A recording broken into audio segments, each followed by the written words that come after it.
নিত্য প্রয়োজনীয় জিনিসপত্র সহ রান্নার গ্যাসের মূল্য বৃদ্ধির প্রতিবাদে তৃণমূলের আন্দোলন।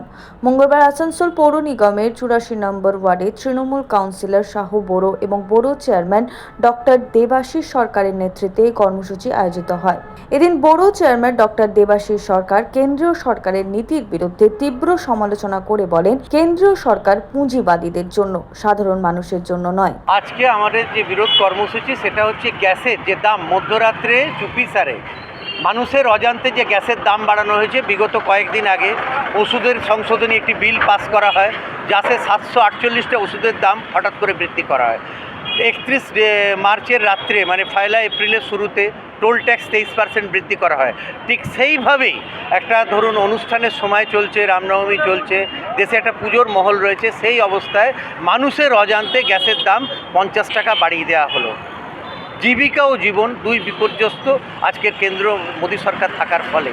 এই জনবিরোধী সরকার যতদিন থাকবে দেশের মানুষের, সাধারণ মানুষের কোনো কল্যাণ হতে পারে না, কেন এই সরকার পুঁজিবাদীদের সরকার, সাধারণ মানুষের আমার আপনার সরকার নয়।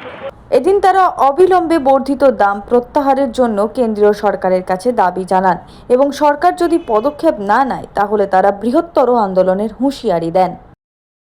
সঞ্জয় যাদব, 99 নিউজ বাংলা, আসানসোল।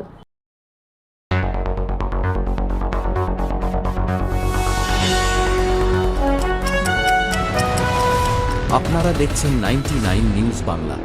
বদলাবো আমরা।